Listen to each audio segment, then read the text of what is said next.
It's just a huge honor for me today to be podcast interviewing Tony McGinnis, the Executive Vice President of Internet Marketing at Scorpion. As one of the leaders of marketing division at Scorpion, Tony architects the growth strategy of their client campaigns. He is Google AdWords certified and has over 2 decades of marketing advertising experience. Prior to joining the Scorpion, Tony spent several years in the entertainment industry working on marketing campaigns for feature films and VIP Hollywood clients. When he isn't working, he enjoys time outdoor with his family, following Dodger baseball and playing and coaching baseball. He's a baseball guy, and you're out there. I see the entertainment because your headquarters is right across from Six Flags Magic Mountain, which is closed because of COVID, right? So That's Disneyland tried to reopen, but Six Flags didn't. Yeah, I'm not an expert on Disneyland, but I believe that Disneyland is opened at a very limited capacity. That's down in Orange County from us, so that's about an hour drive south. We do have Magic Mountain here locally. We're in Santa Clarita, California, which is about 25 miles north of the city of LA. And we are currently sitting in between 2 wildfires as we speak, Howard. Wow. So that's the lake fire I see on the map? One of them is a lake fire that broke out about a week ago, northeast of us. That one really wasn't super threatening to this neighborhood here. It's kind of moving out into the desert where there's nobody. But we do have the beautiful smell of campfire here over the last 4 or 5 days. And then yesterday we had another fire break out in a neighboring town to us called Piru. And that one is a little bit scarier because it's actually headed west kind of toward us. And it's not fully contained yet. So I'm keeping one eye on the screen here, and I'm keeping one eye out my window so I can make sure if I have to run that maybe you could excuse me and I can, save everybody, and then we can reschedule later. Do you think you're going to have to evacuate? No, I don't think on this call, but there is a possibility that may happen. It's happened before. 2020 was just dead on arrival. I mean, the pandemic, you remember Warren Buffett wasn't buying anything a year before. So we were in bubble territory in the market looking for a correction. We were in a pandemic, and then that, spiraled out of control. I mean, and then we got an election, racial inequality, income inequality. These are just strange times. And I was so excited to get you on the show. I mean, I don't know how familiar my homies are with Scorpion, but got on LinkedIn, they have 1,049 employees. So that's usually good rule of thumb is they got 1,000 employees. It's $100 million company. I mean, that's a big boy company for just marketing. I mean, not many marketing companies grow to 1,000 employees and 100 million in sales. Yeah, and Howard, we've been around for 20 years. I've been with the organization for 10, and I was the 38th employee back in 2010. So, and how many they got now? We're right about 1,000 now. So, wow. Over the last decade, we've really been able to grow, and that has been a direct result of just really being able to work with great clients first and foremost. But also our technology has just, we're innovators at heart. We're builders. We love to build things. We love to find ways to use technology to make better decisions. But none of that would have been possible without such great people that I get to work with every day. So for any of my fellow Scorpions that are listening today, I just want to give you a huge shout out. And thank you for all the years of service that you've put in taking care of our amazing clients. And Howard, thank you for having me on the show. I'm a big fan, so I'm a little starstruck right now. It was only because you're bald. Okay. I didn't even read your resume because you're bald. But Scorpion on LinkedIn says, we are a full-service digital marketing and technology company that partners with law firms, home service businesses, franchise, small businesses, and healthcare organizations deliver an experience unlike any other. Since 2001, they've made it their mission to help clients future-proof their business through an improved digital presence that drives revenue growth. At Scorpion, they believe in going above and beyond everything they do But I gotta tell you kids out there, I mean, I turned 58 in 2 weeks, and you're never gonna find a marketing company with 1,000 employees. And the reason I wanted to get you on the show, because a lot of dentists, it feels kind of just weird advertising during a pandemic. I mean, like, what if your marketing gets someone in and then they later think they come down with COVID, but they're going to blame it on their event at the dental office, not the stopping at the gas station or the car wash or the deal. Is it just kind of weird or creepy in your mind to be advertising during a pandemic to come into a dental office, which is considered high risk? Like a hospital. Yeah, I think it depends on where that practice is at. I did a webinar with a colleague of mine, Andrea, just a few weeks ago, and we talked about, what kind of, there's this kind of phased approach, at least what we're seeing from our client base. And we have, thousands of clients that we work with. And what we're seeing right now is many of our clients are in a phase where they're primarily focused on their existing patient base. And with all of the new safety protocols, it's taking longer to see patients, which means the number of patients per day has really slowed down. But what they are thinking about is what does the marketplace look like as we approach the end of the year and certainly into 2021 and beyond. And, I want you to think of marketing as a funnel, Howard, right? At the very top of that funnel, you have awareness. So, your brand, your message, how does the outside world see you? Because sometimes that can be very different than how we see ourselves as a practice. So we have to stay top of mind, right? So there are advertising techniques and channels that we can be a part of that isn't in your face. Let's try to drive as many new patients in the door as we can, because as you mentioned, there's a lot of concern over adding new patients to the docket on a day-to-day or week-to-week or month-to-month basis. But, are we out in the market talking about who we are, what we believe in, ways to stay safe? Are we doing that? That's number one. Because I believe that the market has reset. Unfortunately, we've seen some practices go out of business as a result of COVID. We've seen some consolidation in terms of kind of how things are working within the DSO space. So this is an opportunity for us all, whether we're a dental practice or just a regular human being, to really reinvent ourselves during this time. You talked about how crazy the world is before the show got started. We were just kind of chit-chatting. And, as a husband, as a father, as a baseball coach, these are all opportunities to reinvent myself. And it's really going to be, I'm going to be measured on my ability to do that. Well, a dental practice is no different. The market has reset. Things have changed. There's been some consolidation in the market. There's been a lot of changes. But what are we doing to think about the future? And how are we employing technology in order to understand what that new customer journey looks like, right? Right. Yeah. So you're a family. How many kids do you have now? We have two. My wife, Erin, and I have been married for 11 years, and we have a wonderful 10-year-old boy named Liam, and he's my best pal in the whole world. And we have a beautiful little girl who will be 8 next week. Her name is Abby. Well, tell your son that my kid is upset. I have 4 boys, and Okay. My kid is upset. He has 10 cavities, and I'm upset. I need a new son. So I had to get rid of him. When you say technology and marketing, let's talk about what that word means, because a lot of dentists think the technology is the website, and then their question is, should you build your own custom website? Should you have a company make one? Some people think that if a company makes one and they stamp out 1,000 of them, that Google doesn't like that. And then you got social media. So when you say technology and marketing, what are you referring to?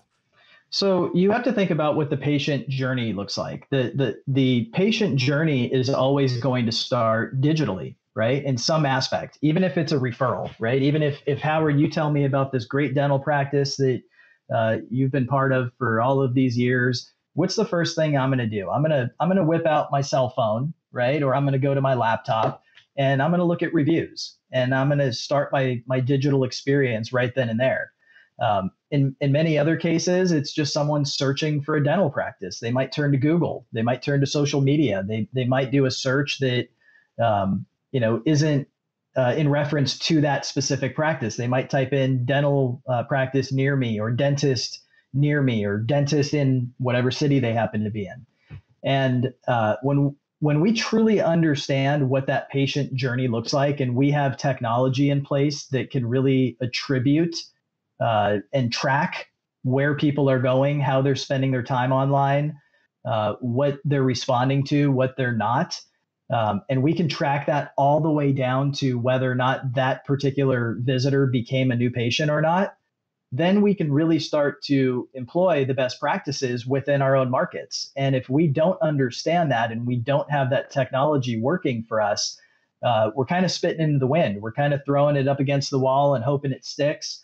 And, we may not have the right type of exposure at the right time, in the right place, and certainly perhaps not even with the right message. So at Scorpion, yes, a website is certainly part of it. And we want our websites to accurately reflect the vision and the message and the brand of that dental practice. And there is not a one size fits all to that, because every practice is different. But more than that, what does our exposure look like? Are we targeting the right people in the right places and at the right time? So there's so much that goes into the technology aspect. And I'm a bit of a technology nerd, Howard, and a little bit of an analytical. So this sort of thing really is what gets me up in the morning, really understanding what that journey looks like digitally and how that attributes back to new patients. And then how do we adjust to implement strategies that will produce more of that and prevent us from wasting money in areas that are not resulting in new patients or revenue for a practice. The question this morning on Dental Town that I woke up to, under marketing, which is more important, Google reviews, Yelp reviews, or Facebook reviews? And Eric goes on to say, I like Facebook reviews better because it directly links to the patient's profile page, so you know it's a real person. I think that looks better knowing it's a real person, whereas Google reviews, some dentists write positive reviews via a third-party agency to set up fake accounts, to write positive reviews under fake names, and I'm not too familiar with Yelp, he says. I always thought that Google, that should have been the next area. I mean, Google is now owned, it's Alphabet, and they own Google and YouTube. Mm-hmm. And, you just know people. And I'm going to pick on my own family. I mean, if you heard a statement and you saw one of my aunts versus another aunt, you would just by looking at one of my aunts, you'd say, well, that woman's batshit crazy. And then looking at the other aunt, you would know that she carries herself well and is a school teacher and et cetera, et cetera. I've always wanted to see the human speak during the review so I can see, do I connect with this person, or is this person, what if they're just, going crazy during the review? They're, that was a long question, but what do you think of that? Which is more important, Google reviews, Yelp reviews, or Facebook reviews? Well, this might be shocking, but I think they're all equally as important, right? We're pretty publisher agnostic. I don't believe that one platform is going to carry more weight than the other necessarily. I think all three that you mentioned, Facebook, Google, and Yelp, all do a really good job of kind of snuffing out fake reviews. Whether that's a good review left by, someone who works at the practice, or whether it's a poor review left by perhaps even a competitor that's trying to sabotage. I think all three do a fantastic job of putting certain measurements in place to prevent that. Howard, reviews, generally speaking, are really one of the main tent poles of having a solid digital marketing presence. And having a good strategy in place to get good, solid, positive reviews is absolutely necessary in today's world. The internet, if you think about it, just generally speaking, is essentially a sounding board where people share their thoughts and opinions, right? That's pretty much what the entire internet is.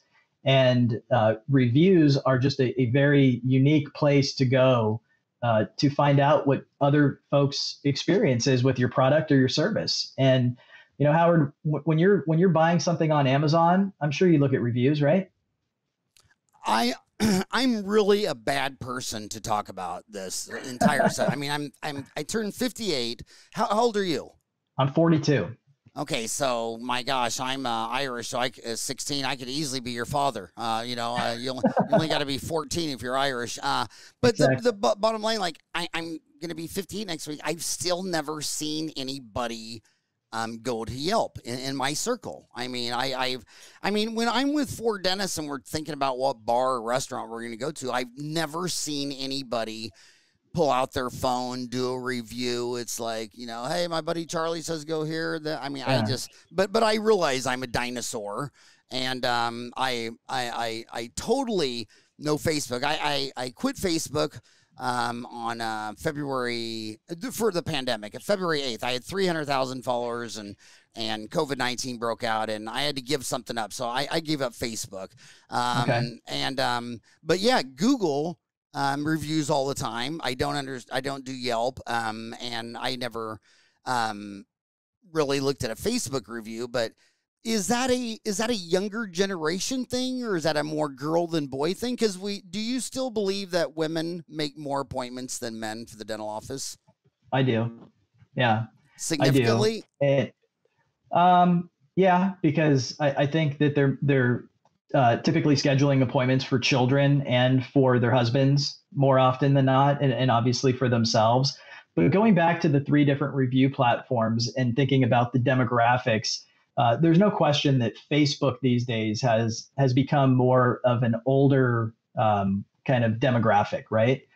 You're not going to see a whole lot of folks that are in their 20s or even perhaps in their early 30s utilizing Facebook the way they do with some other social platforms like Twitter or Instagram, or most recently TikTok.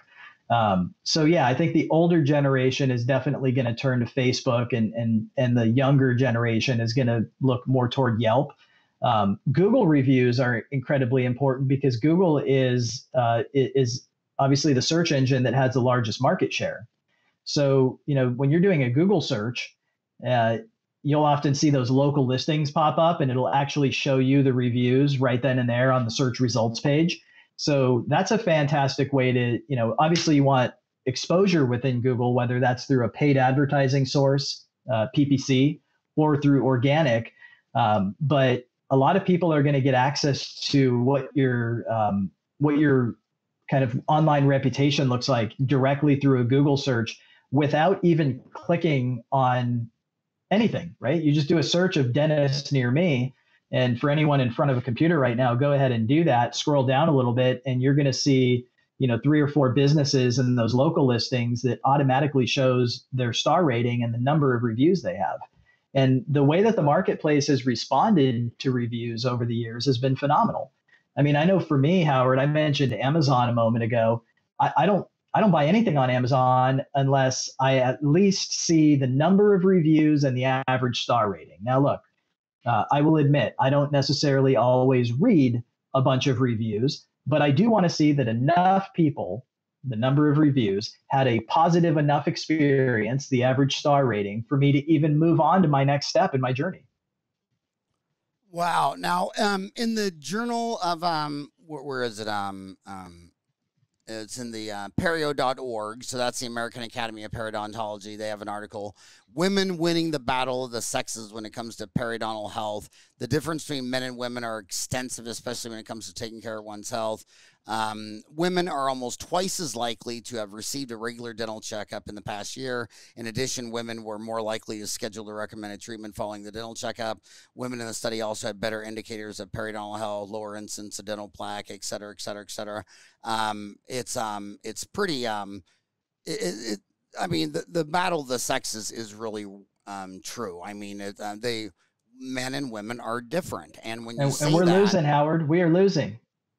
and we're losing. Yeah, we are losing. My gosh, this, it's tough. Those boys, they always, you could be mildly, just a high school education and get a really tough job at a factory and make really good money, great benefits, and be able to buy a house, have a stay-home wife. I mean, you could have the American dream just by working hard.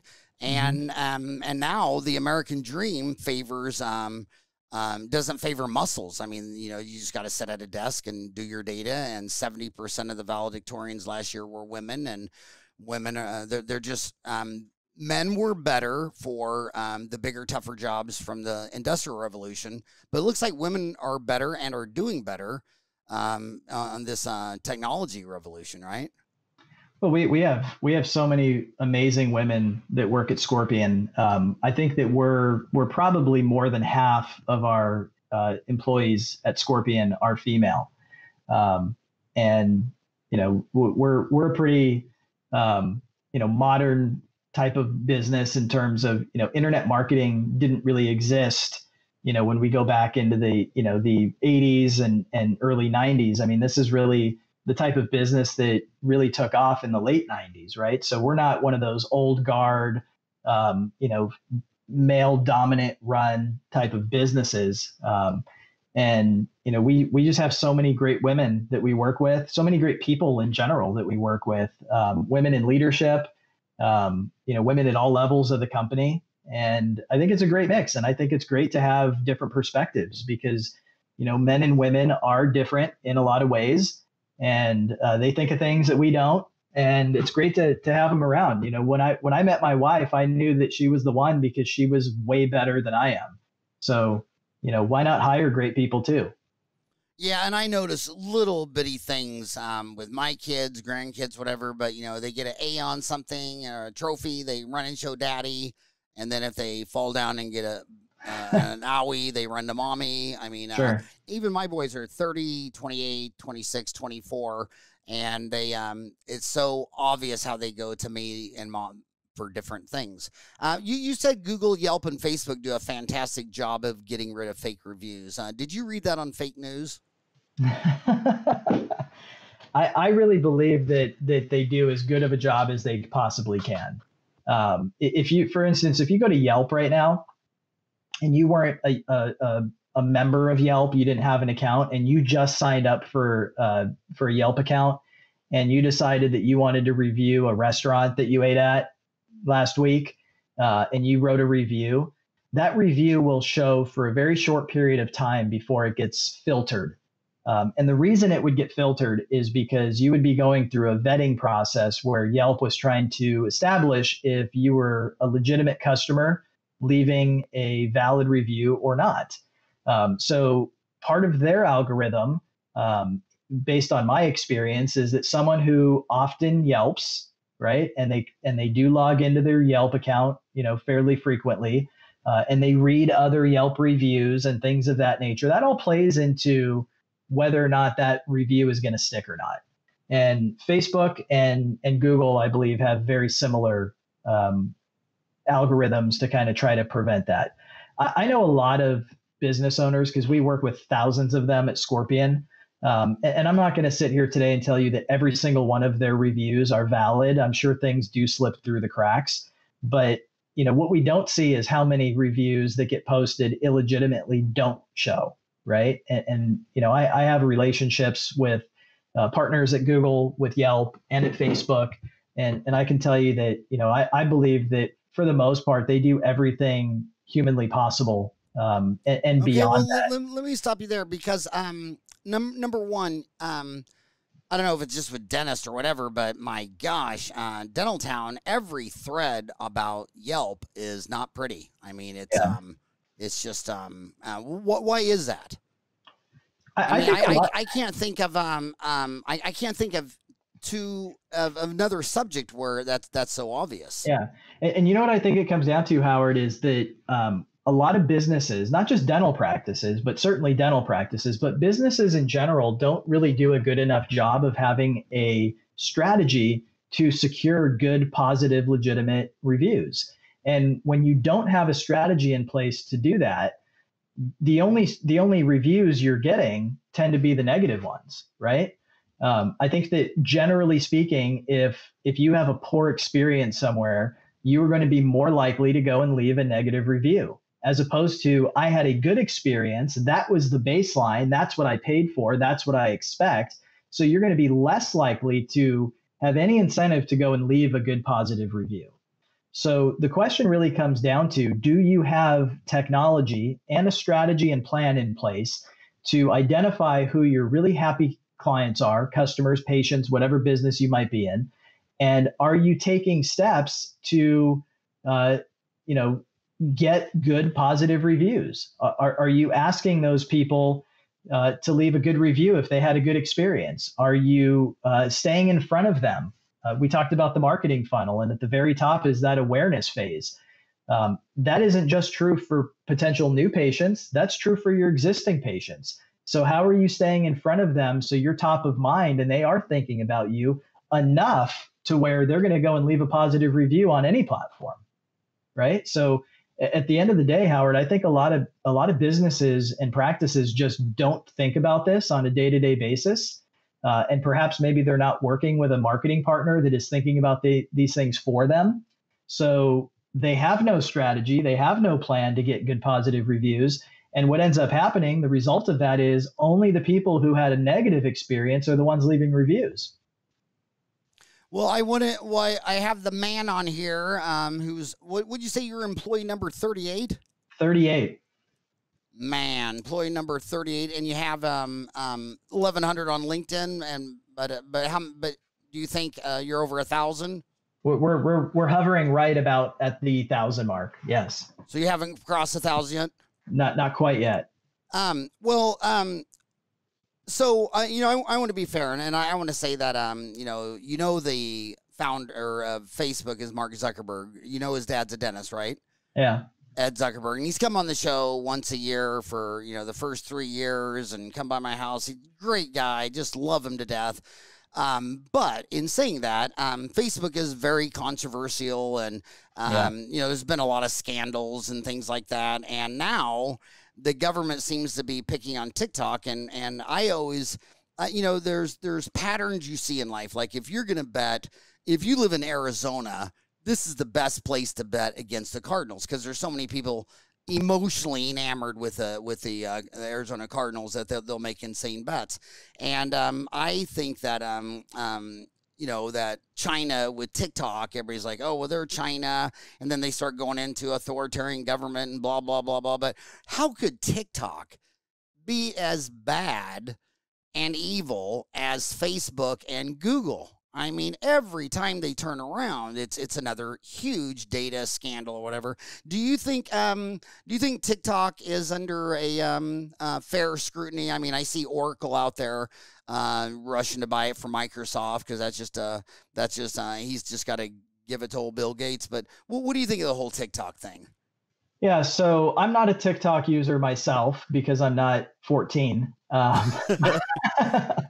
But I think the problem that a lot of folks have with TikTok is that it's Chinese owned, and with China and data security and even Russia in the kind of the political mix right now, I think that there's just a lot of folks that are uncomfortable with data being shared. Now, look, if you have an Alexa in your house somewhere, or if you're using Facebook or even Google, I think a lot of people have opinions about what they're doing with your information and how much they're actually taking and storing and all that good stuff.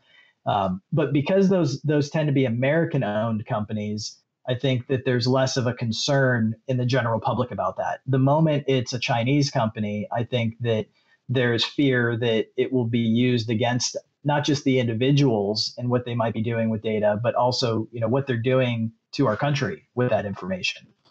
So I'm not a super political guy. It's a really difficult environment, and you certainly can't help but be exposed to it to an extent in today's world. But my understanding is that we are looking to force them to sell to somebody. Perhaps that's Microsoft, maybe somebody else. And I believe that in the next few weeks, there's a deadline where that acquisition has to happen. And if not, my understanding is that it'll be banned here in the U.S. Yeah, and these are just incredibly strange times. In fact, I don't even want to say anything. I mean, we're 79 days away from the election. I mean, we're in a pandemic. The Wall Street financial bubble's contracting, or should be contracting any day now. There's like $5 trillion of cash on the sidelines. These are just truly strange times. But my gosh, what I always thought was weird is we started Dental Town. You know, I hired Ken Scott in '98. And it took us a year to launch it. We launched it St. Patrick's Day '99, so that's 21 years. So Facebook did launch till 2004. So you know, I've been in social media. I've owned my own site and have a half dozen programmers, all that kind of stuff. And it was so weird because you look at the people who are number one, and they're always putting in features that their customers complain about and don't want. Whereas Dental Town, we're old school. I mean, we've had a 1-year to-do list. So townies are always sending us, will you make it do this or do that? And we got half dozen people that are a year behind all the way back to 1999. I'll give you examples. Like when you post on Instagram, let's say there was an oral cancer walk, a 5-mile, 5K oral cancer run or something like that. Well, the link doesn't work. I mean, how the hell... I mean, you post that on Instagram and you know what they're thinking. They want screen time. They don't want you to leave Instagram. It's like, so TikTok, the link would work. TikTok, I can save the video to my phone. YouTube, I upload my own podcast to YouTube. I can't even download it back from YouTube. I mean, it's kind of like you give it to them. It's their property. And then they may decide to ban your video because of religious politics, whatever. And you're like, right. It's like, I think TikTok has given the obvious features, like saving a video to your phone. Because if I want to send a cute video to my mom, I can't ask an 82-year-old woman to go download some app so she can get it. I just want to save it to my phone and text it or email to her. I can't send it to a Dropbox, whatever. But I just can't believe how big Facebook and Instagram got just routinely making things that they know you can't stand because it's a better business model. I mean, do you agree with that or disagree? Or yeah, and it plays right into, you know, kind of how we've become as humans and how we behave with our devices, right? I mean, we did a webinar just a few weeks ago, and it referenced a study that we cited that talked about the average American is spending up to 8 hours a day on their phone. Think about that for a minute, right? This is it really up to 8 hours? The average American can spend up to 8 hours. So whether that's 6, 7, or 8, that's a long time, right? That doesn't count working for 8 hours a day or sleeping for 8 hours a day. People are on their devices all day long, right? So, you know, there's been some platforms that people get addicted to, whether that's Twitter or Facebook or, you know, whatever it might be. And there's a lot of concern about data and privacy and tracking and what's done with it. You know, but where I think Scorpion has really kind of changed the game is that, you know, we look at information too when visitors to our clients' websites or their digital platforms are occurring. And what we're looking for are positive trends. Are people engaging with them on social media? What are they searching? What ads are they clicking? What landing pages that a visitor might end up on are converting from visits to leads and then ultimately to patients, which would equal revenue. And we've made some pretty advanced strides in finding ways to replicate those types of experiences for patients. So our clients can ensure that the dollars that they are spending are actually translating into revenue. And they're not going into a vortex of, hey, I hope it worked, or hey, your phone rang a bunch more, but I don't know what happened after that, right? We don't do that. At Scorpion, yes, we definitely need to have an understanding and technology in place of what people are doing, what they're looking for, what they're responding to. But we're using that information to ultimately connect patients with quality dental care. And that's something that, you know, that's a reason why we get up in the morning. That's a good reason to invest the time and the people and the money and the resources into this sort of technology. Because at the end of the day, Howard, what we're doing is we're connecting people with quality dental care, right? I think some of the concerns, going back to your original comment with some of these other social platforms, is that, some of that data might be used for not so great reasons. Yeah, and I in this country, there's just so many people that drink the purple Kool-Aid that America is always the innocent person, and it's the bad guys in Russia and China. Then Right. this month was my 30-year anniversary of lecturing. August 4th, New York City, Sheridan, Manhattan. And when I gave that first lecture, I was from Kansas. I just wanted to go see New York with my buddy from dental school. I had no idea that later I'd see 50 countries. Well, every time I've been to these countries and the rich 21s, I've been to several times, but you're at dinner drinking with colleagues, everyone feels safe, and they schooled me on everything the United States has done to their country. And you can't go anywhere. And this was back when we had a good reputation. This is the post World War II where they all loved us. But now it's just gone. So now the gloves are off, and my friends in other countries they can just lay into what they think. And look at Snowden. Look at the data dump that Snowden showed you. That there's the CIA, the FBI, the NSA. I think Jimmy Carter just wrote an editorial the other day where America's only not been at war 16 years since 1776. I learned it was 20 years back when I was taking history in college, but Jimmy showed it was 16, and I'll take his advice. He's written about that many books. But I just think that when someone says, oh, well, TikTok's back is owned by China, I'm like, well, aren't you an American? I could understand how you say this if you're from New Zealand. So when you talk about a funnel, you said the first thing was awareness. Now, I always Fred Joyle talks about marketing is everything. A lot of people talk about marketing as storytelling, but you specifically said create a funnel. The top of the funnel is awareness. That's right. So what would, so you're attracting people, whether that be print, events, radio, TV, SEO, SEM, PR, websites, mobile sites, all that. What would be the next level down? So after awareness is where people have some interest, right? So this is where you start to really engage with your patient base. Targeted content, newsletters, social media can certainly fall into that, and how you engage with them.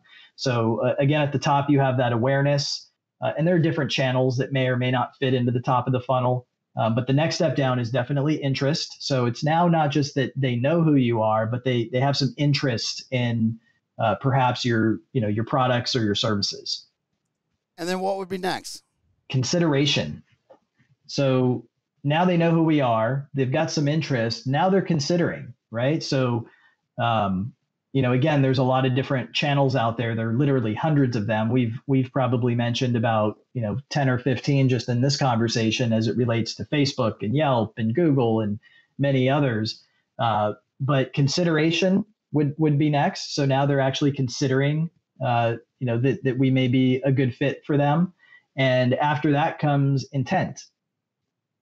So now they're actually intent.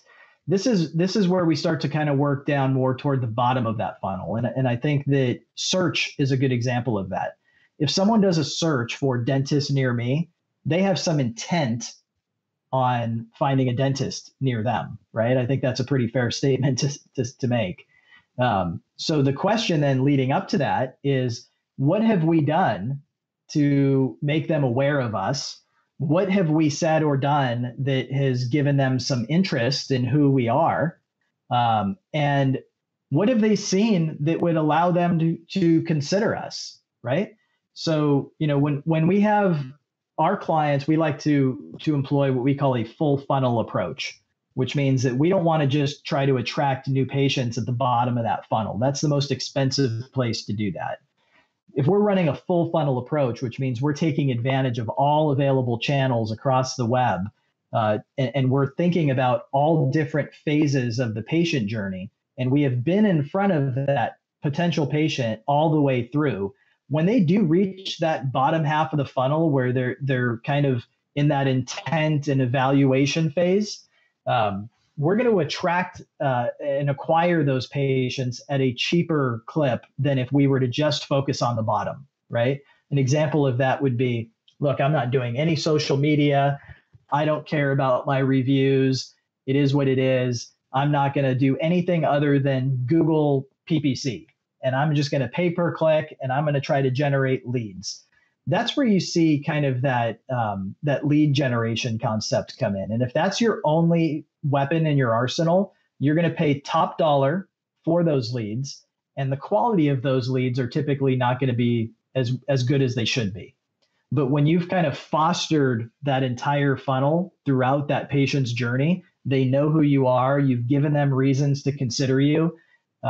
There's been some sort of interest based upon how you've connected or engaged with those particular potential patients. When you get down to that bottom where there is more intent and they're at that stage where they're ready to evaluate and ultimately make a purchase, you're gonna have a better quality patient, and you're gonna do it for less money over time.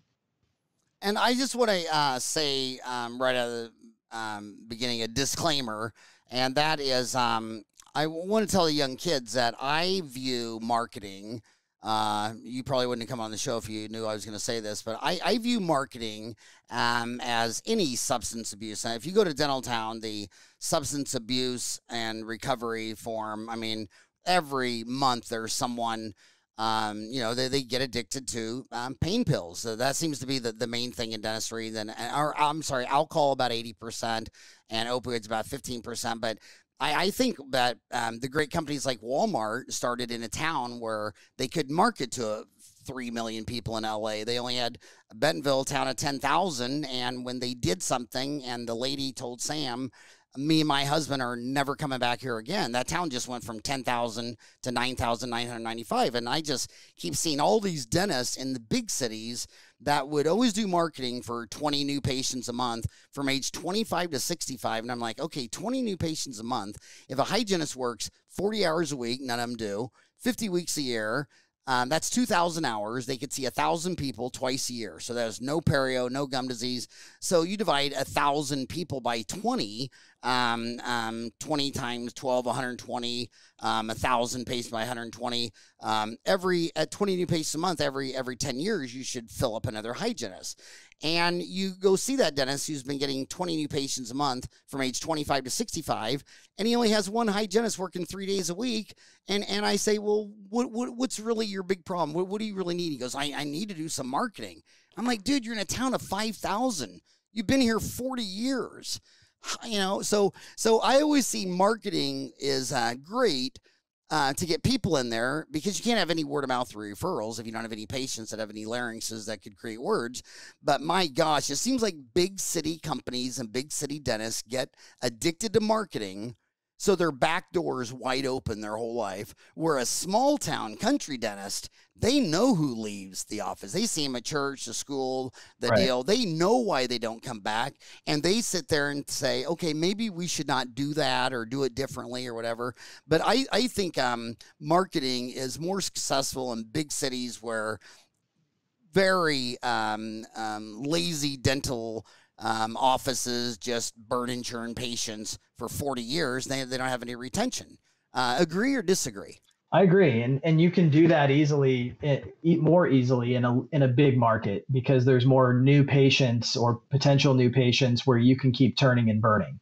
In an area with less of a population, it becomes so imperative to have a different and unique marketing strategy. It's not going to be that same strategy of that hotshot dental practice in Beverly Hills, right? It just doesn't work that way. If you're in a town of 5,000 people, a big part of your strategy needs to be existing patient engagement. What are you doing using digital and technology to make sure that you're in front, top of mind with your existing patient base? And even if you are in a big city, that's important too, Howard, because the dental practices that we work with at Scorpion, many of the ones that I've spoken to, and I think this is a general rule of thumb across the board, is that there has to be a lifetime value of a patient.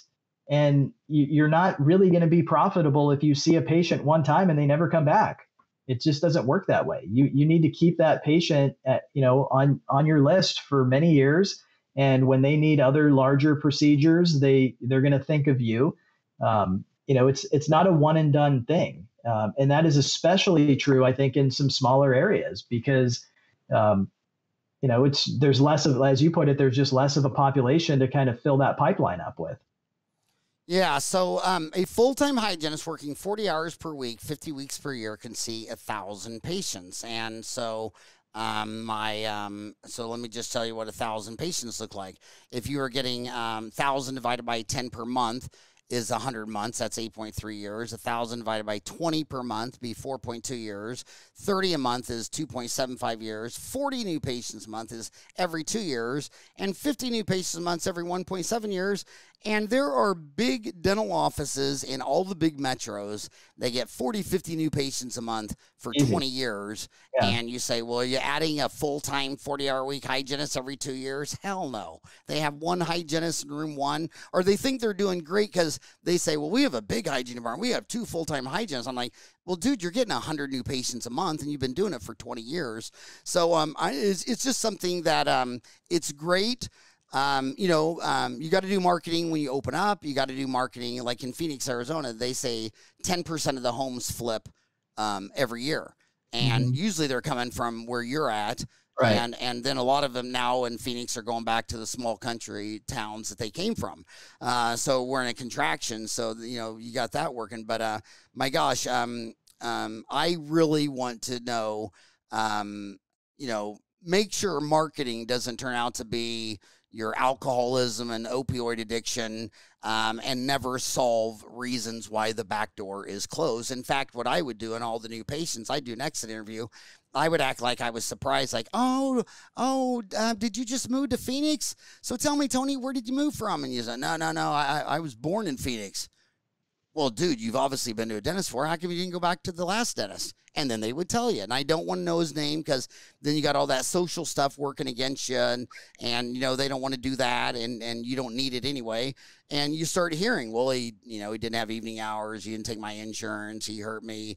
Finance, money. I liked the dentist. I hated the assistant. Well, whatever. But you start tracking these. And you start finding out, where their mind is. What way do you think they leave offices? I mean, you've been in marketing 20 years, and you've been just in dentistry for a decade. Why do you think they're coming in? Because if you're marketing to me to come in, you got to know in the back of your bald, beautiful head that they left the last guy. So why do you think they left the last guy?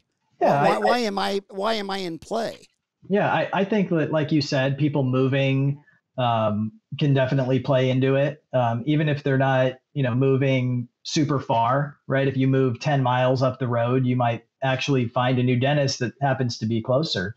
But I think that the reason people change dentists is because practices don't do a good enough job of staying top of mind and being thought leaders in the space. And there are so many great ways to do that. Are you active on social media and talking about things that are important? Are you engaging when people comment or like? Are you employing video so people constantly see that the experience inside of the practice is just as great as we claim that it is digitally? So there's a lot of reasons why people leave, but I think the primary reason, outside of people just kind of moving around and not being in the vicinity anymore, is that dental practices don't do a good enough job of staying in front of their existing patient base. And the best way to do that, because you know exactly who they are, you have a patient list, you know what their email addresses and cell phone numbers are. What are you doing to connect with those folks in some sort of digital format and make sure that they know what is happening within the practice, the great events that are going on, the great stories that they're sharing, whether it's a patient success story. They're just not doing a good enough job of that, and they're taking for granted that people will just come back because it's convenient. Yeah, and I think they have the anthropological side going for them. I mean, humans hate change. Look at a newborn kid. I mean, they don't even get off Chicken McNuggets till they're 4. I mean, I'll never forget taking my oldest son, Eric, to my favorite Macayo's Mexican restaurant. He's about 4 or 5, and I gave this big old motivational deal to get him to try a taco because he'd always go there and eat chicken fingers. And so I pumped him up, and he bit into that taco, and oh my God, he cried so loud, I was disturbing the peace. So they already seen you. They've already gone to you. They know where you're at. They know your receptionist. If you got 5 people, they might not like you, but they like someone in there. So they're actually totally biologically primed from a million years of sapiens existence to stay with you. So when they don't come back, there's got to be a big reason. And I want to ask about that reason because you see so much data. We're in the middle of a pandemic, and we had to get a lot of PPE fees. The dental insurance companies don't want to pay for those PPE fees. Some states like New York went and passed legislation because the insurance people have lobbyists. In America, everything's bought and paid for. And so they got the Congress to pass laws that you can't charge patients PPE fees. So a lot of dentists are thinking about dropping it. But I say, wait a minute, because 40 million Americans lost their jobs. 30 million of those jobs are permanent losses. Most of the people that come into the dental office have benefits. When you're doing marketing, what percent do you think are just going to go on price? I work for this company. They give me dental benefits, so I'm finding someone that uses that. I'm on Medicaid, Medicare, whatever, versus someone who sits back and said, no, I don't want just insurance-driven, price-driven. I want the best, and I want market differentiation, value-added, someone with a flair for cosmetics or implantology or whatever that. What do you think that breakdown is in this tremendously huge country of 320 million people? And you're talking about just general dentistry, not something that's specialized like implants or something of that nature? None of the 12 like what percentage of people will go with someone in network?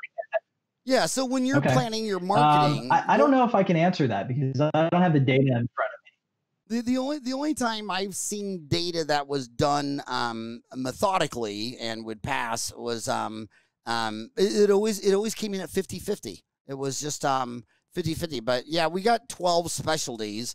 Hell, there's only 9 when I got out of school. Now it's oral surgery, endo, perio, pediatric dentist, ortho, pros, dental anesthesia, oral facial pain, oral med, oral path, oral radiology, dental public health. But yeah, just back to general dentistry. I've always seen that half buy on price and half buy on market differentiation. But you're good with that? Yeah, I think that's fair. I don't have the data in front of me, so I'm a little hesitant to speak directly to what that number is. But I think that's a fair assessment to say it's probably 50-50. So do you agree with my earlier assessment that the full-time hygienist working 40 hours per week, blah blah blah?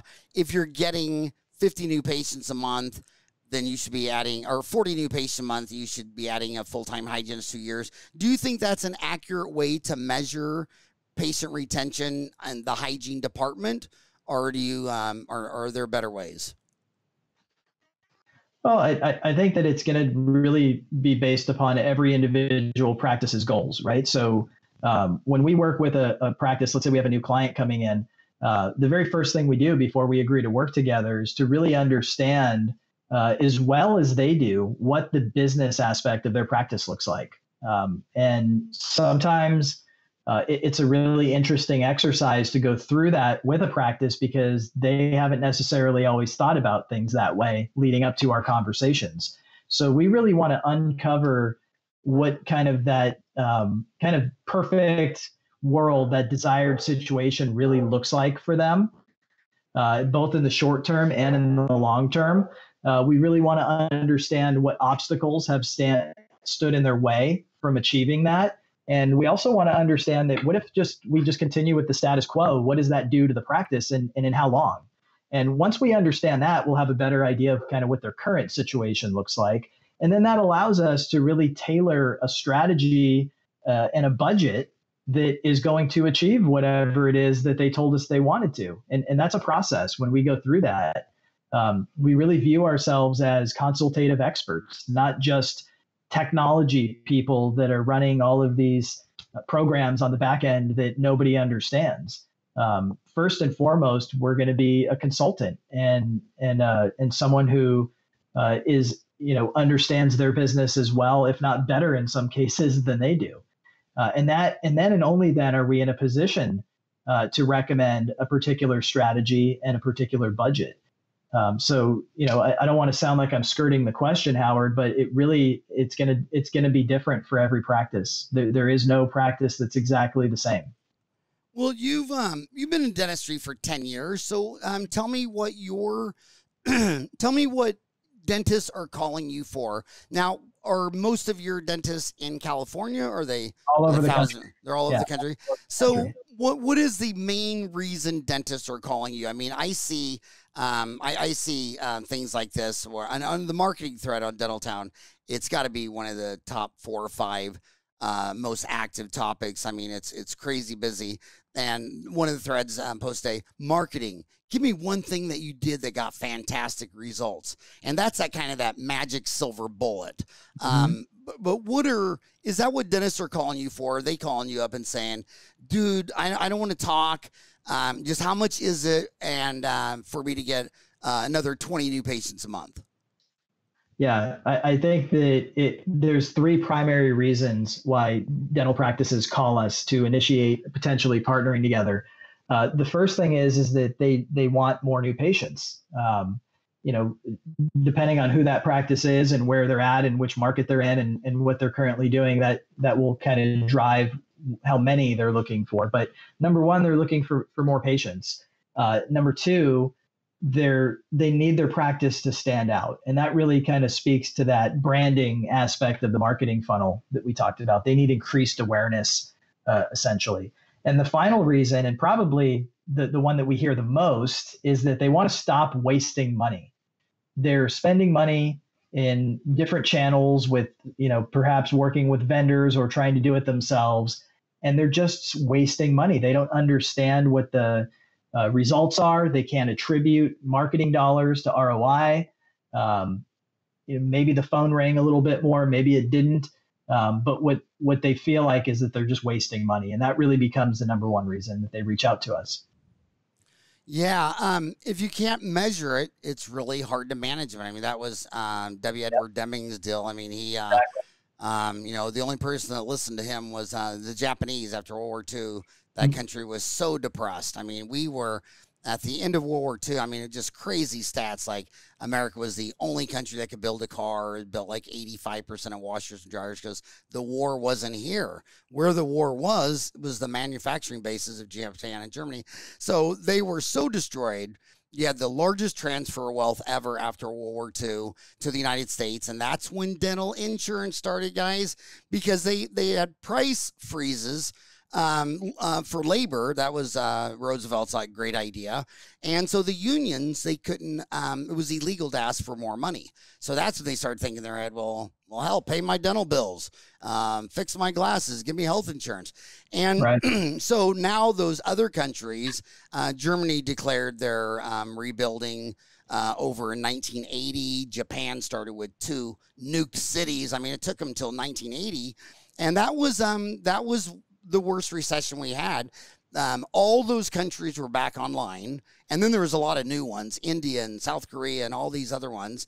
And now having all this extra money for all this employer dental benefits and medical benefits, it looks to be very challenging. And then you have a populace that all their movies are built on this past World War II economic high. And now it's just the entire world is getting far more competitive. And so you're even talking about they don't want to lose money.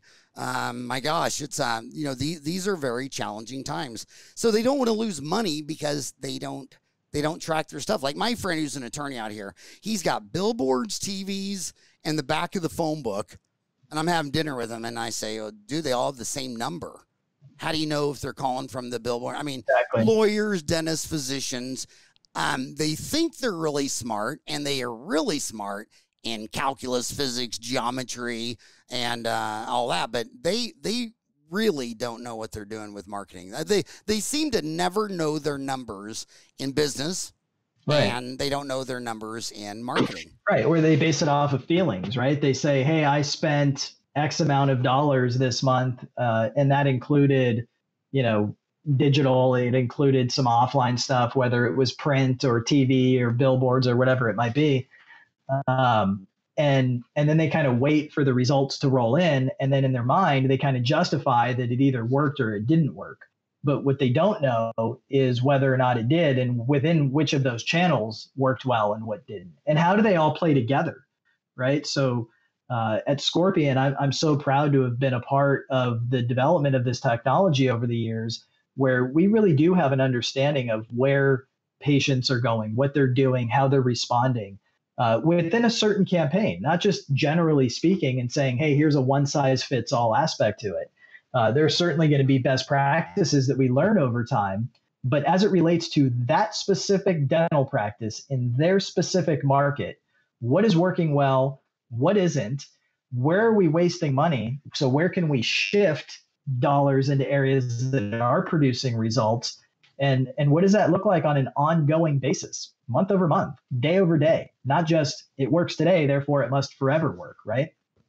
You know, ownership has changed over the 32 years I've been a dentist. I mean, DSOs, I'm in Arizona, the only state that will accept your professional license in accounting, nursing, or whatever from any, if you hold a license in good state, whether you're a nurse, accountant, or a dentist, you move to Arizona. So 18% of the dentists in Arizona, almost 1 in 5, work for a DSO. And I think that's one of their core competency. I mean, the worst part they have is the back door open because of staff turnover. I mean, everybody has that problem. I mean, if every time you go to the DSO, there's a different dentist there. You don't like that. You like to go where everybody knows your name, well, whatever that movie was, Friends or whatever. Cheers. And you want to go drink with Norm where everybody knows your name. So they have the employee turnover thing going against them. And most of that is anthropological millennials because they're doing it at Facebook, Apple, Netflix. They're only averaging 1 to 2 years at all the FANG companies. Amazon is the worst. They hold them about a year, and Facebook is the best. They hold them about 2 years. But my God, I wouldn't want all my employees to change out every 2 years. It's horrible. But they do. So they, you know, the millennials have driven them out of the rural markets. All the DSOs I know quit going to rural because they can't get any young kids to go out there and live. A single guy isn't going to go to Parsons, Kansas and try to find a mate when he was living in LA and had, you know, 4 million people to pick from. Right. But do you think the DSOs that their marketing is their core competency or one of the top 5? Yeah, I think so. And I think that's why a lot of younger dentists or even students who are going to get into the field see that as an attractive option to work for a DSO, because that allows them to really focus on what they love to do, which is dentistry, and not have to think about all of the business aspects that go into growing a practice.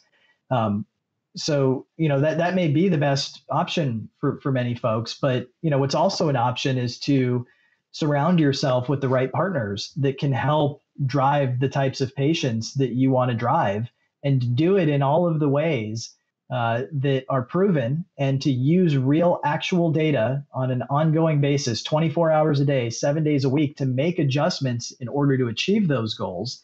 You don't have to think about those things if you're a dentist. You can work with a partner like Scorpion or others that can help with all of those things. But yes, I think that is a big reason why a lot of folks are moving into the DSO model, because they handle kind of the business side of things, and then it allows the dentist to be a dentist, right? Yeah. And it's hard to say how that will be. I've had several guests on the program that say, you know, when they would go into dental schools 10, 20 years ago, everybody wanted to own their own practice. And then, and now they have switched. They still don't want to work for a DSO, but now they want to have their own DSO. So now they're like, well, I'm not going to go do that, but I want to own 5 offices and have 25 dentists work for me. And it kind of reminds me of multi-level marketing. I always thought it was interesting when they had a big dental multi-level marketing thing come out. It was out of Utah. It was a floss or something. It was like 20 years ago. And one of the things that Rella Christian pointed out to me, she says, you know what, I forgot what the name was called. And she says, everybody doesn't want to sell me the product. They just want me to be a distributor. She goes, right. Somebody's got to sell this product. You just can't everybody's just on a frenzy to sign all these people up. And the reason multi-level marketing doesn't work is because of simple math. I mean, all the successful companies like Walmart have disintermediated the middleman. They try to buy from the manufacturer straight to Walmart. And they back when I was little, like Procter and Gamble, they'd have an Arizona rep. So everything sold by P&G in the 60s and 70s had to first go through the Arizona guy, and they would take a cut. Everybody was taking a cut. So multi-level marketing it just doesn't work. But when you keep talking about the technology that you're proud of creating and all that stuff, what technology are you talking about? And you said you're agnostic to platforms, but do you work closely with dental office software like Dentrix, EagleSoft, Open Dental? If she was listening to you and she's going to start her own dental office, do you like any of those dental management information systems? Because that would be the basic platform of your data. Sure. So let me start at the first question. The technology that I was referring to is Scorpion proprietary technology, and it's all centered around machine learning, right? So think of all of this data being tracked and decisions being made based on inputs that we're making to which leads became patients, right? So the technology I was referring to is surrounding machine learning. As it relates to software, dental software, we have the ability to integrate with quite a few. I'm not gonna promote one over the other.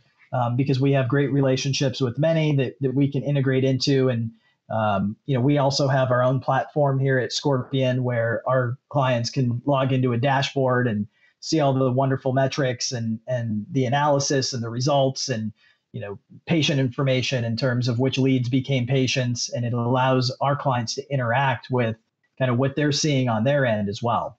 As far as being publisher agnostic, what I meant by that is, I don't necessarily believe that one platform, whether it's Facebook or Google or Yelp or whatever it might be, is better than another. I think that each of them have a place. And the reason that each of them have a place is because they each have a percentage of market share. People are spending their time within these platforms. So why wouldn't we want to be in front of that traffic, right? So that's what I meant by publisher agnostic. So what technology are you? So you're building a dashboard, or you have your own dashboard. That's right. And that integrates with all the major practice management software, Dentrix, EagleSoft, Open Dental. Yes. Yeah. And if we don't have an integration with one of those, the process to do that is usually not super complicated. Usually we can work with them and build out what's called an API, which is essentially just a bridge between our systems and theirs. But it would just depend on what type of information needed to pass through on each side. Is one of them, do you like one of them more than the others? No. Because it looks like there's a big movement towards Open Dental, just because like the same programmers that built your dashboard, they have the source code for Open Dental, they can program to it, where Dentrix has and EagleSoft have more firewalls. Do you agree with that? I don't know if I can necessarily speak to the level of security within each of them because I don't work for them and I don't have that type of data in front of me. And I don't know if they'd share that with me or if I'd be comfortable saying it, but what we're talking about here is, if you're working with a particular CRM and there is data flowing. Tell them what CRM means. Customer relationship management. So a CRM platform would be, what platform or system are you kind of using to run your business on a day-to-day? If there is data that we are capturing at Scorpion that you're interested in transferring over into your platform, whatever that might be, I call it a CRM. The process of integrating is usually not incredibly complicated. And we may already have what's called an API with many of those where, we can just kind of plug in and pass data back and forth as needed. And a CRM, customer relationship management, I mean, it proves the old idiom that it's not always what you know, but who you know. And when you live in a huge, complex social society with 8 billion people, relationships matter. And it is amazing how difficult that is. And Microsoft, it just makes me so upset. Every time I see Bill Gates on the news talking about, he has a TED Talk on making a better toilet. Now he wants to make vaccines. It's like, dude, I'm on your Microsoft software every day since 1980 or 87 or whatever, and it sucks, and it's filled with bugs. And my programmers, whenever they come out with something new, they don't even want to release it. In fact, it's comical that he's coming out with a virus, because how many viruses did Microsoft have? 8 million of them. I mean, and oh my gosh, but like on Outlook, I mean, you can only have 3 emails. There's no place to drop in someone's Twitter, Instagram, it's the worst CRM. Do you think any of the Dentrix, EagleSoft, Open Dental, and after 30 years of SoftDent, because when I got to school, the biggest boy on the block, Kodak, had this property, and I bought that, stayed with that, but I eventually switched to Open Dental. But do you think any of them have an acceptable CRM, customer relations management function? Yeah. So what I'll say is, and this is based on what I've heard from Scorpion clients, is that most of our clients tend to lean toward Dentrix. In my experience, I don't know what that looks like from a larger perspective and what market share they specifically have in the space. But I would say that if I had to pick one that I hear the most about in a positive light, it would be them. Yeah, and I got to tell you that it's amazing that Stan Bergman is nice to me, because the Dentaltown won the Townie, Dentrix won the Townie Choice Award last year for practice management software, and I couldn't disagree with my own website community.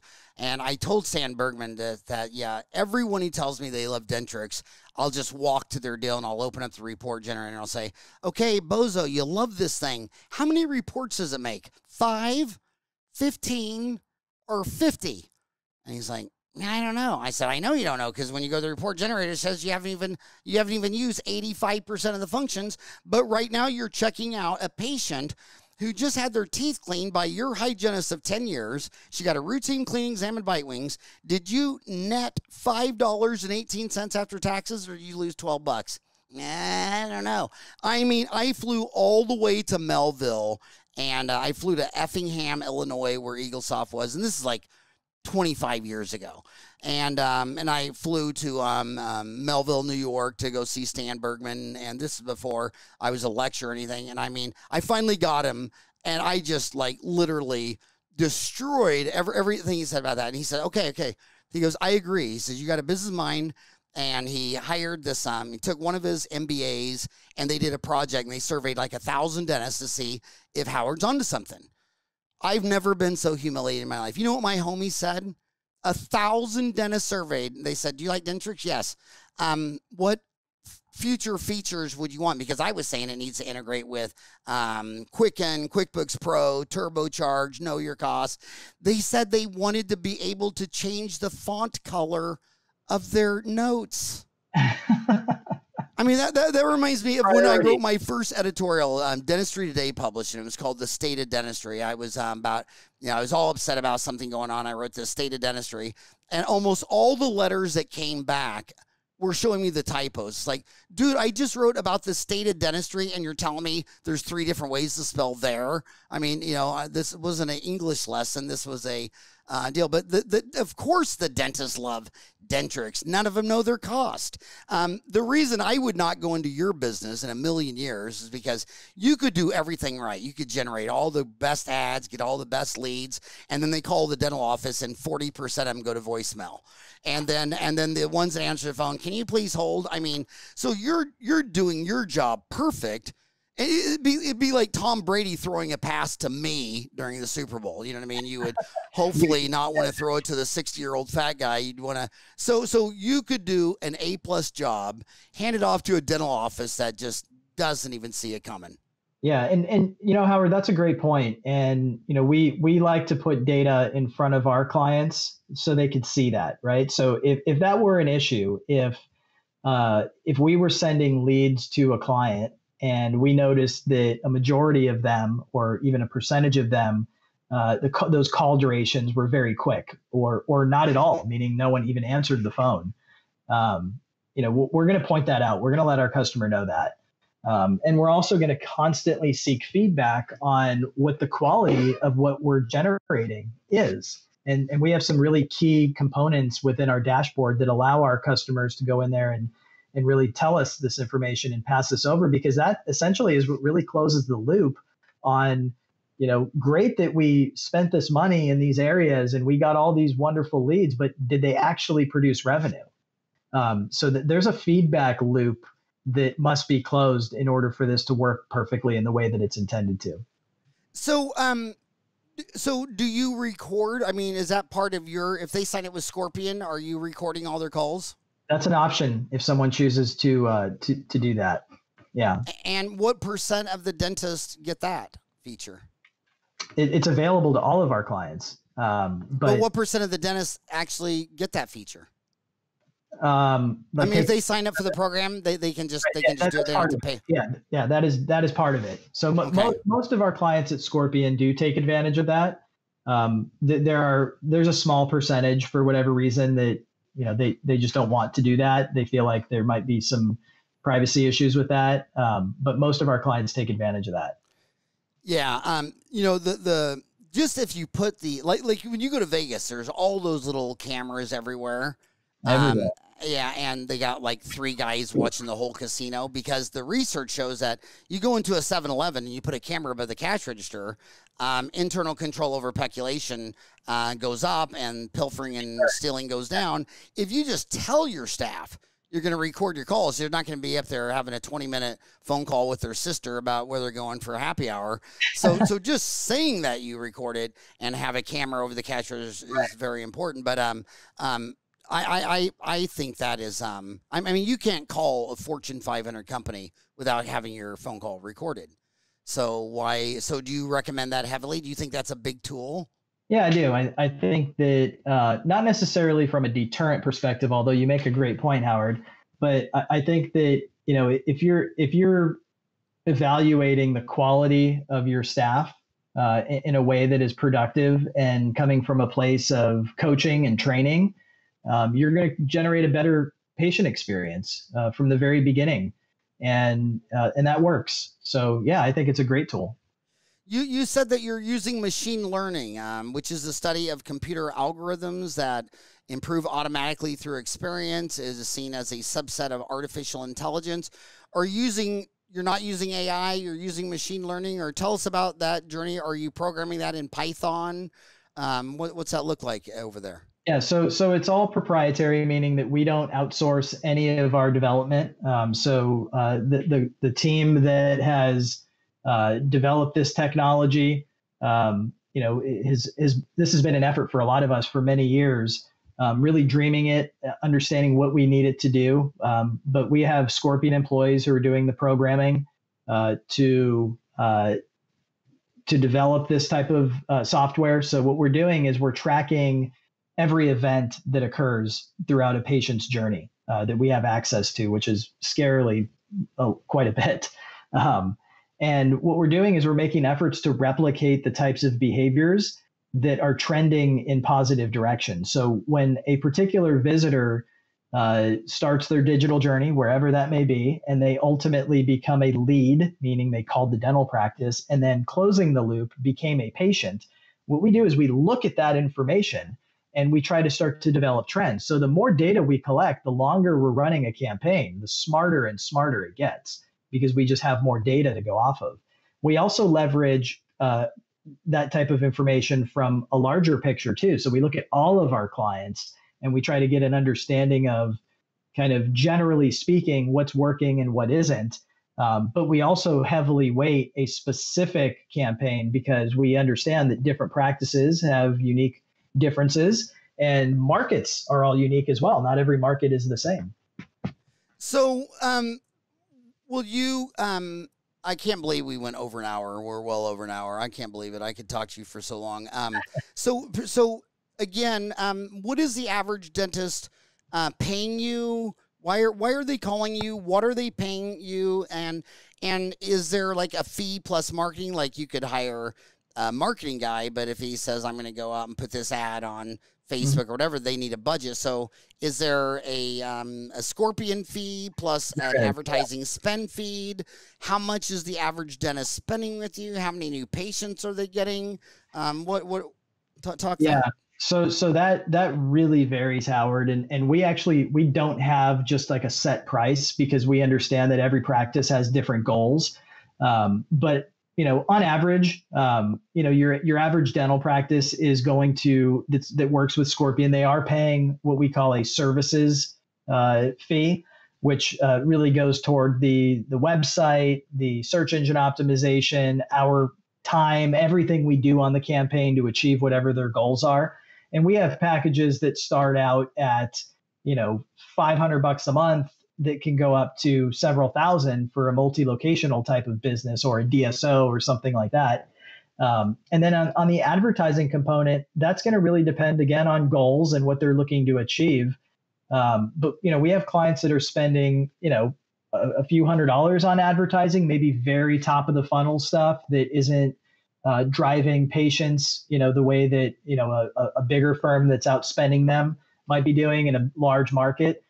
So on the advertising side, you're going to have everywhere from, a few $100s to thousands and thousands of dollars a month just on advertising. So what percent of your business, I don't like the term DSO because a dental services organization, almost all of them are 2 to 3 locations, but everybody talks about, the Heartlands and Aspens and Pacifics that have 1,000 locations. And so you have these super monster DSOs, but what's really group practice is a dentist gets older, he wants to expand hours, so he starts with an associate or 2. And then when you're doing advertising, it starts more in, say you're in a town of 250,000 and you got an office on the south side. Well, you can't really do TV and billboards if you only have an office on the south side. But if you had 4 locations, north, south, east, west, now TV, billboards, newspapers.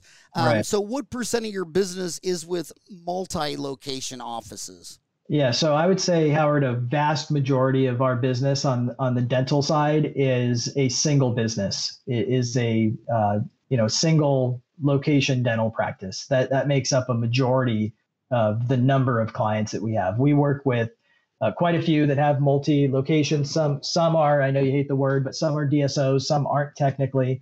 But a majority of our customers are small dental practices in either a small or a mid-market. And what percent of, like, how many dentists do you work with now, would you guess?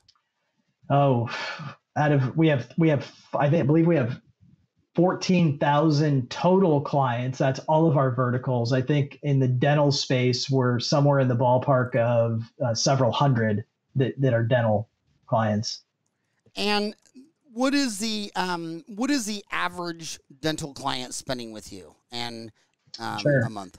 The average dental client is on advertising is probably spending somewhere in the neighborhood of $750 to $1,000 just on advertising. And how much?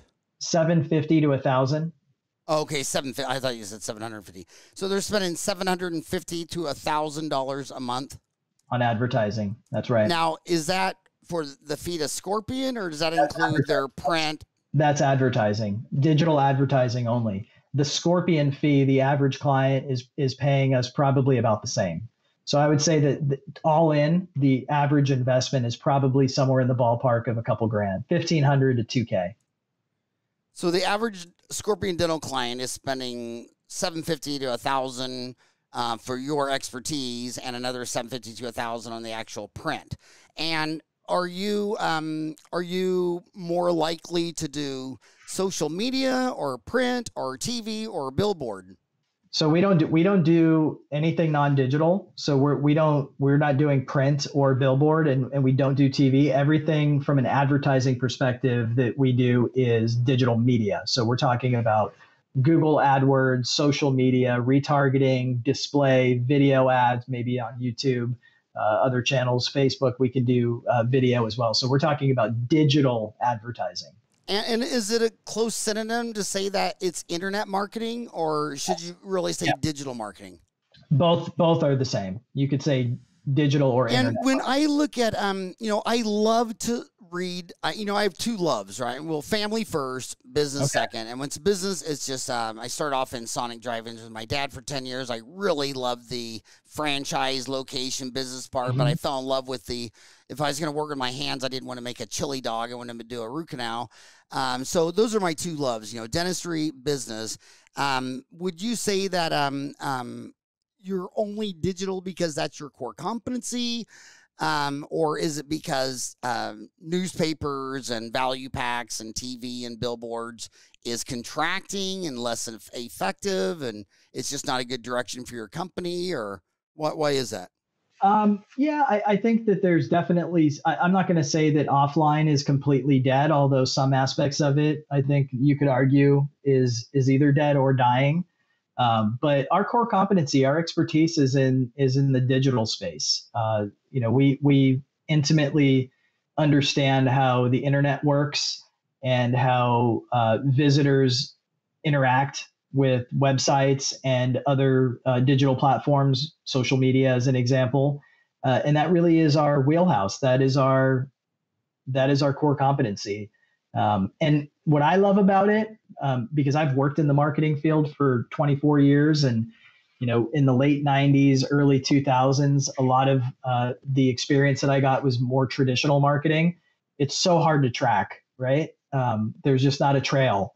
And when we're talking about digital advertising, internet marketing, if you will, there's just so much trackable data that we can make better, more sound decisions on based on what we see and what we do about it. So that's one of the reasons I'm so passionate about it, because I'm a numbers guy. I'm a very analytical person. And I love the ability to look at a bunch of data sets and identify trends and then make better and more sound, profitable decisions based on that, as opposed to guessing or asking. So Scorpion's an all digital internet marketing, and so it's not that print, TV, billboard doesn't work, but that's one of the biases I'm always worried about, because when you go to these dental schools and you look at their smartphone and I say, show me all your apps on the smartphone. I mean, they got, all these apps, Tinder, dating, TikTok, all these things like that. But I always thought they come out of school and they want to advertise with that because they're young millennials. That's what they know. But when I look at a lady that comes in and gets a bunch of implants, she still walks to her mailbox every day and goes those value packs. She still reads the newspaper. I mean, when I see anybody, the question is, if I was a periodontist and all my patients were going to be old ladies that have gum disease and need implants, well, I wouldn't want to be on TikTok and Tinder and blah, blah, blah, blah. I'd want to be in a newspaper or mailbox. Do you agree with that or not really? I think there's a place for that. There's no question. But I think we also have to ask ourselves, who is doing that research for those old ladies? Is it their children? Is it their grandchildren? And what are they in front of? Because it's not always the individual patient that's doing the searching or getting the exposure that we're looking for. So, but yes, I think that there are certainly, especially within certain areas within dentistry, to your point, there are certain aspects of offline that could certainly make sense. It just happens to not be something that we have really been interested in or, wanted to get involved with over the years. And when you, is the website the most important thing in an all digital internet world? And because of that, do you build them a website? Do you a custom one? Do you outsource that, or is that not the most important thing? Yeah, I think you could argue that every client that we work with, a website comes with the package that we're going to recommend and move forward with. A website is your opportunity to put your best foot forward. It's a way to articulate your brand and your message and to communicate effectively to your existing patients and your potential ideal patients. So yes, a website is definitely kind of the backbone in a lot of ways of So when someone calls you up to become a client, is there a down? I mean, is there an initial fee, a setup fee, and how much is that initial setup fee, and does that include a website? Yeah, so there is an initial an initial investment setup fee, if you will. That is usually about $1,500, and that does include the website. And the website is intended to effectively communicate your brand and your message. It is not a one size fits all. It is not a cookie cutter approach. There may be certain frameworks that we want to use because it is best practices. We don't want to create a website that visitors aren't going to respond to. But it's a wonderful process. Our clients get to be involved in the creation of that, and they get to select from their color schemes, their branding, their fonts.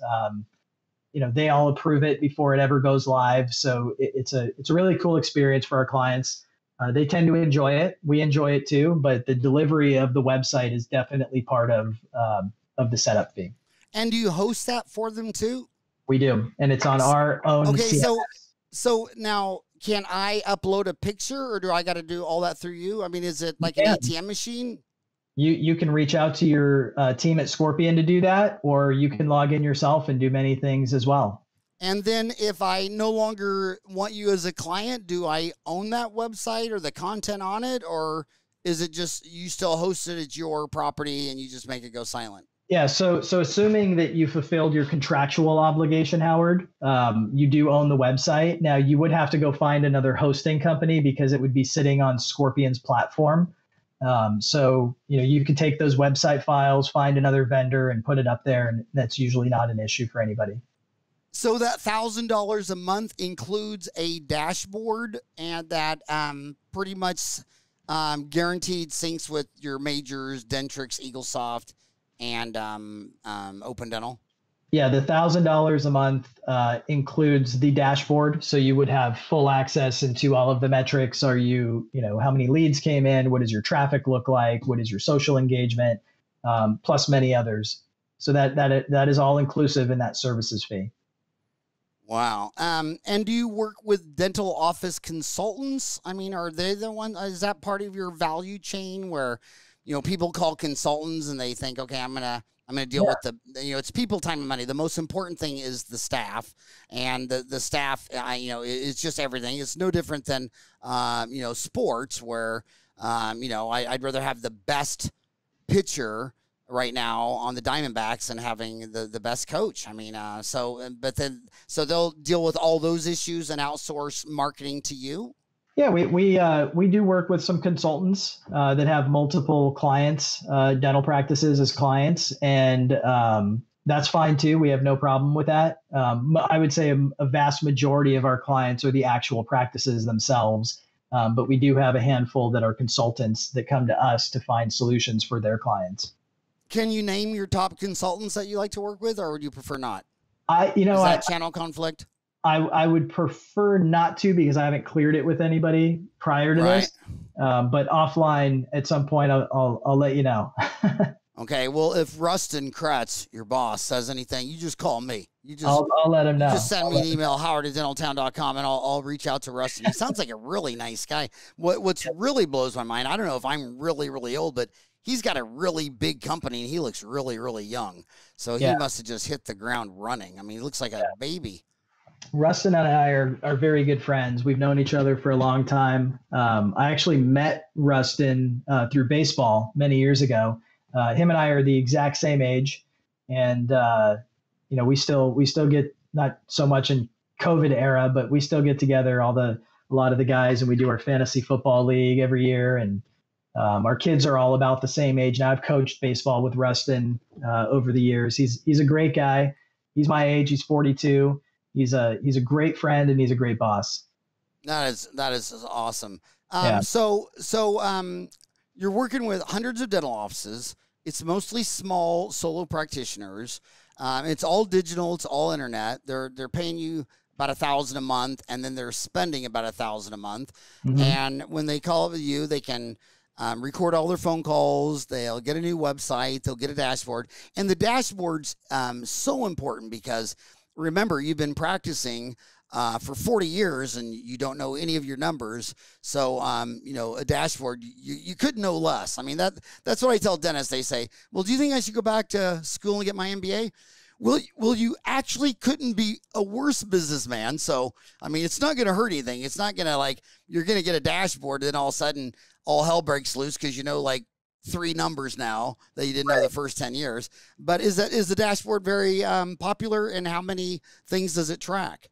Oh yeah, I mean I would say most of our clients log into the dashboard at least weekly to kind of just see how things are going, and it's accessible 24 hours a day, 7 days a week. It tracks so much, Howard. We you know, I could play a 2.5 hour video, you know, giving you a demo of it, and it still wouldn't cover everything that's available in there. So yeah, the dashboard is really valuable for our clients to really understand where their marketing dollars are going and how it's producing. Final question. I know you've been here over an hour and a half. You probably got a meeting to go to, but is it mostly general dental offices that you're working with? What about those 12 dental specialties? Do any of those stand out?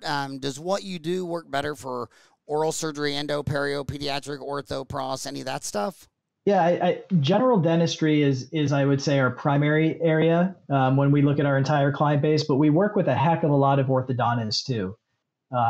And you know, I'd say general dentistry terms and orthodontic terms are really what we see most search volume occurring online. That doesn't mean that the others don't get traction in volume. They certainly do.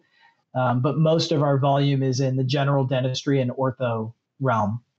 And when you're budgeting this, what are you putting the lifetime value of a patient at? Because what I've always been heard is that the orthodontist, you know, their fee across the United States, and again, it's a big country. I mean, in San Francisco, hygienists make $50 an hour. That doesn't happen in Parsons, Kansas, but a brand new ortho case is $4,000 to $7,000. It depends on if you're in Manhattan or Kansas.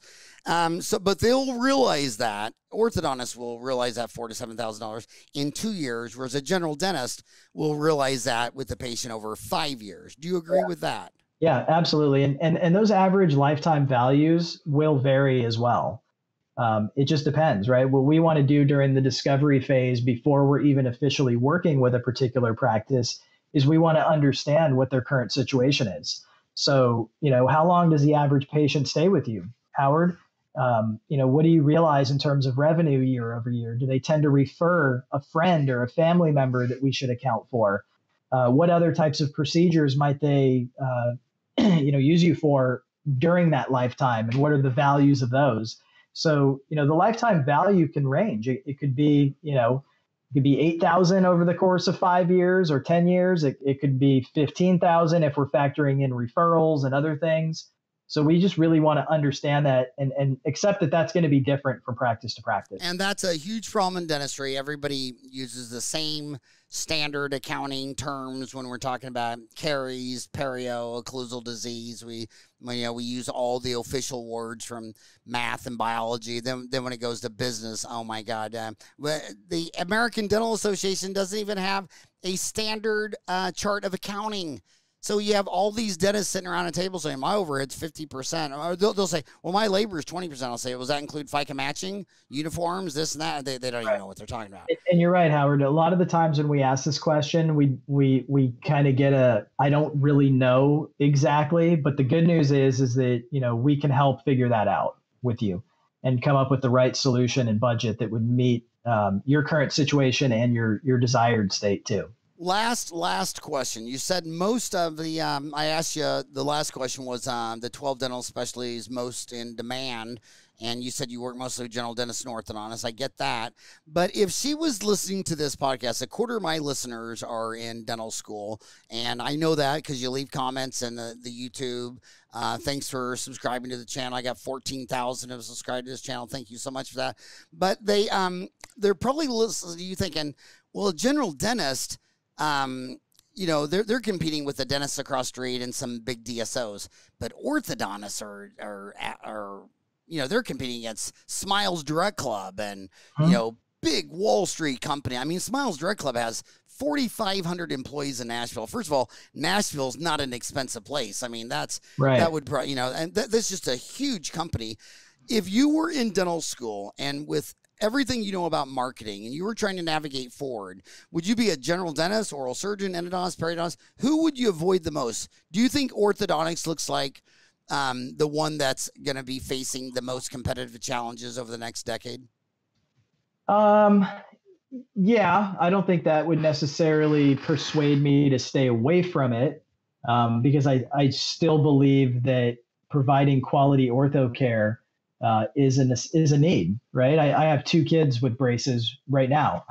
Oh, my son actually just got his off, but he's got the retainer going on. And I've had a fantastic experience, and I never considered to go to, one of these clubs to get this done. The DIY, ortho concept was never something that my wife and I considered. So if I were coming out of dental school right now, I'd be a general dentist. Be a general dentist. Yeah. All right. Well, was there anything that you're hoping we'd talk about today that I didn't bring up, or? No, I was just happy to be here, Howard. I was just honored to be in your presence here. I listened to your show. I'm a big fan, and I really, really appreciate you inviting me on. And I hope my gosh, at some point in the future. And I just want you to end with the first question I started with, just because the main question I feel on Dental Town is guilt. It's a Judeo-Christian Islamic nation, and people are like, they just feel creepy advertising during a pandemic, especially to attract you to something. I mean, I won't even go visit my friends in a hospital. I'm like, dude, I'll FaceTime you. I'm not walking in some building with 1,000 microorganisms. Final question again, what do you say to that dentist who thinks it's creepy to advertise in the middle of the Spanish influenza part 2? Yeah, I would say that you still have to be considering your existing patient base, and you still have to be thinking about the growth of your practice as we move into the end of the year, into the beginning of next, and certainly beyond that. So yeah, you want to make sure that you are running the right type of advertising right now. And now more than ever, you have to be creative. But not doing anything is, in my opinion, a little dangerous, because the market is resetting. We're seeing new leaders in each market kind of emerge, and it will emerge. And I want that to be our clients. I don't want that to be someone else. So there's a way to do it. There's a unique approach. There's a creative way to stay in front of your existing patients with the right message. And there certainly is a way to be thinking about your future growth into the future. And in order to do that, you have to be out there. You can't be doing nothing. So, I would encourage any practice listening to feel free to give Scorpion a call and at least have a conversation with one of our consultants. And where did that name come from? The term Scorpion? I wish I had a really cool story to tell you about that, Howard, but Rustin just really thought it was a cool name about 20 years ago. Oh my God. I opened up I grew up in Kansas, moved out to Arizona, just got my dental office going, bought my first house with a swimming pool, and a scorpion drowned in the swimming pool. And it was, it was the first one I held with my hands because it was dead. And so on the way to work, I drove it by my dental lab to have them invest it and burn it out and cast it in gold. And I had this scorpion gold necklace, which I thought was so cool, until all my boys stole it.